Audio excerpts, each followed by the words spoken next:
Hello children, आज हम हिंदी का चैप्टर 15 जिसका नाम है और गर्दन लंबी हो गई, ये एक कहानी है। इसको मैं आपको पढ़कर समझाऊंगी। तो चलिए हम लोग स्टार्ट करते हैं। यह उस समय की बात है जब जिराफ की गर्दन आज जितनी लंबी नहीं थी। एक दिन जिराफ खाने की खोज में जंगल में इधर उधर भटक रहा था। तभी उसे गिलहरी दिखाई दी। एक समय मतलब उस समय की बात है जबकि जिराफ की गर्दन इतनी लंबी नहीं हुआ करती थी जितनी कि आज है। एक दिन जिराफ खाने की खोज में जंगल में इधर उधर भटक रहा था। जिराफ क्या कर रहा था? खाने की खोज में, मतलब खाना ढूंढ रहा था, इसलिए वो जंगल में इधर उधर भटक रहा था। तभी उसे गिलहरी दिखाई दी। तब उसको क्या दिखाई देती है? गिलहरी दिखाई देती है। वह पेड़ की खो से बाहर आकर सूखे मेवों का आनंद ले रही थी। पेड़ की खो मतलब पेड़ों में आपने देखा है छेद होते हैं, उसमें अंदर ये जो गिलहरियाँ होती है, छोटे छोटे जानवर होते हैं, वो अपना खाना छुपा कर रख देते हैं। और कई तो उसमें चिड़िया लोग घोंसले बना लेती हैं। तो उस खो में से क्या करती है गिलहरी? बाहर आकर सूखे मेवे, ड्राई फ्रूट जो होते हैं, उनको खा रही थी मज़े से। उसे देखकर जिराफ समझ गया कि हो ना हो गिलहरी ने अवश्य खो में खाने का सामान छिपाया हुआ है।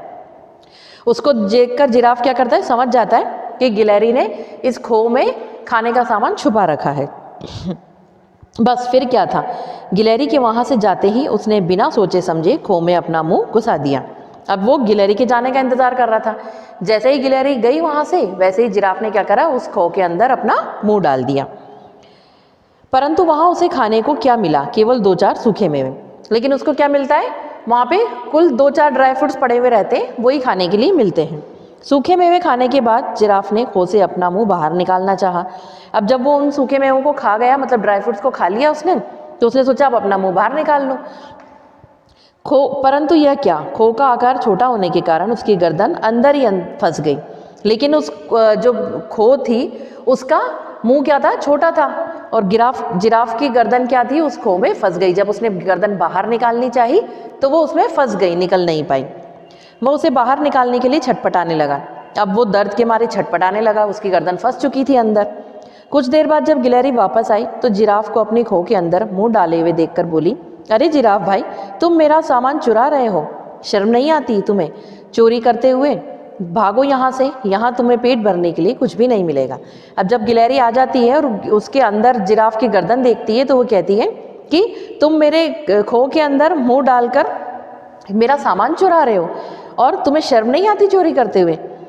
मतलब भागो यहाँ से, तुम्हें पेट भरने के लिए यहाँ पे कुछ भी नहीं मिलेगा। अपनी बकवास बंद करो, मैं कुछ खा नहीं रहा हूँ। दरअसल मेरी गर्दन इस खो में फंस गई है। यह बताओ इसे बाहर कैसे निकालो? तो जिराफ गुस्से में तो था ही, क्योंकि उसकी गर्दन फंस चुकी थी। वो कहता है अपनी बकवास बंद करो, मैं तुम्हारी खो से कुछ खा नहीं रहा हूँ, जबकि इसमें मेरी गर्दन फंस चुकी है। अब मुझे ये बताओ कि मैं इस खो में से अपनी गर्दन को बाहर कैसे निकालूं? अरे तुमने इतनी छोटी सी खो में अपना मुंह डाला ही क्यों? गिलहरी उसे चिढ़ाते हुए बोली। तो गिलहरी कहती है कि जब तुम्हें पता है कि इस खो का मुंह बहुत छोटा है तो तुमने अपना मुंह इस खो में डाला ही क्यों? और गिलहरी क्या करती है? उसको चिढ़ाती है, इसलिए वो बोलती है। जिराफ ने कहा, बहना, मुझे चिढ़ाने की बजाय अगर तुम मेरी मदद के लिए किसी को बुला लाओ तो बड़ा उपकार होगा। अब जिराफ उससे कहता है कि बहन कहता है उसको, और कहता है तुम मुझे चिढ़ाना बंद करो और मेरी मदद के लिए किसी को बुलाकर लेकर आओ। गिलहरी दौड़कर बंदर को मदद के लिए बुला लाई, पर अकेला बंदर भला क्या कर पाता? तब भालू को बुलाया गया। अब गिलहरी दौड़कर किसको बुला के लाई मदद के लिए? बंदर को। पर बंदर भी अकेला कुछ नहीं कर पाया, तो वो दोनों मिलकर भालू को बुलाकर लाए। वह साथ में अपने दोस्त भेड़िए को बुला लाया, और बंदर किसको साथ में लेकर आया? अपने दोस्त भेड़िए को भी साथ ले आया। काफ़ी कोशिशों के बाद भी जब जिराफ की गर्दन खो से बाहर नहीं निकल पाई, थक हार कर सबने मिलकर सलाह की कि हाथी को बुलाया जाए। अब वो सब मतलब सबने कोशिश की जिराफ की गर्दन बाहर निकालने की, लेकिन कोई भी उसकी गर्दन बाहर नहीं निकाल पाया और वो थक गए। तो सबने थक हार के क्या करा? फिर सबने आपस में सलाह की कि हम लोग हाथी को बुला कर लाते हैं, शायद काम बन जाए। उनको लगा कि शायद हाथी से काम बन जाएगा। गिलहरी ने हाथी के पास जाकर उसे पूरी बात बताई। जिराफ की जान आफत में जानकर हाथी तुरंत चला आया। अब गिलहरी हाथी के पास गई और उसने पूरी बात बता दी कि किस तरह से जिराफ की गर्दन उस खो में फंस गई है। तो हाथी को लगा कि जिराफ मुसीबत में है, तो वो जल्दी से आ गया। हाथी ने सबको निर्देश देते हुए कहा, सब एक के पीछे एक जुड़कर पूरी ताकत से जिराफ को खींचो, तभी उसकी गर्दन खो से बाहर निकल पाएगी, वरना।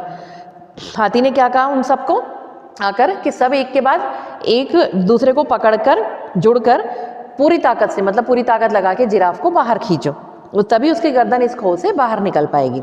फिर क्या था, सभी एक के पीछे एक जुड़ गए, सबके आगे भालू, फिर बंदर, भेड़िया और सबसे पीछे हाथी। फिर उन लोगों ने क्या करा, सब लाइन वाइज खड़े हो गए। सबसे पहले कौन खड़ा हुआ, भालू, फिर बंदर, भेड़िया और सबसे पीछे हाथी। अब सबने मिलकर जिराफ को बाहर खींचना शुरू किया। उन सब ने अपनी ताकत लगाकर जिराफ को बाहर खींचा। थोड़ी ही देर में सभी की मेहनत रंग लाई, जिराफ की गर्दन खो से बाहर निकल आई। उन सब ने खींचा तो जिराफ की गर्दन थोड़ी देर में उस खो से बाहर निकल के आ गई। जिराफ ने भी राहत की सांस ली। जिराफ को राहत की सांस मिली बाहर निकलकर, परंतु जब उसने सभी को धन्यवाद देने के लिए अपनी गर्दन घुमाई तो सभी उसे बहुत नीचे दिखाई दिए। लेकिन जब उसने सबको थैंक यू कहने के लिए अपनी गर्दन घुमाई तो सब उसको बहुत छोटे लग रहे थे, नीचे दिख रहे थे। तभी बंदर चिल्लाया, अरे जिराफ भाई तुम्हारी गर्दन तो। तभी बंदर उसको देख के चिल्लाया, अरे जिराफ तुम्हारी गर्दन। दरअसल जोर से खींचने के कारण जिराफ की गर्दन लंबी हो गई थी। अब सबने उसको मिलकर जोर से खींचा था तो उसके कारण जिराफ की गर्दन क्या हो गई, लंबी हो गई थी। सभी हैरान थे। जिराफ जोर से चिल्लाया, नहीं, परंतु अब हो भी क्या सकता था।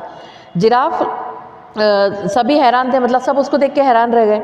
अब जिराफ जोर से चिल्लाया, नहीं, लेकिन अब हो भी कुछ नहीं सकता था। वह दिन था और आज का दिन, तब से लेकर आज तक जिराफ अपनी लंबी गर्दन लेकर ही घूम रहा है। मतलब उस दिन के बाद ही जिराफ की गर्दन खींचने के कारण लंबी हो गई और तब से आज तक जिराफ अपनी लंबी गर्दन लेकर ही घूमता रहता है। तो स्टूडेंट, आपकी कहानी यहीं कंप्लीट होती है चैप्टर।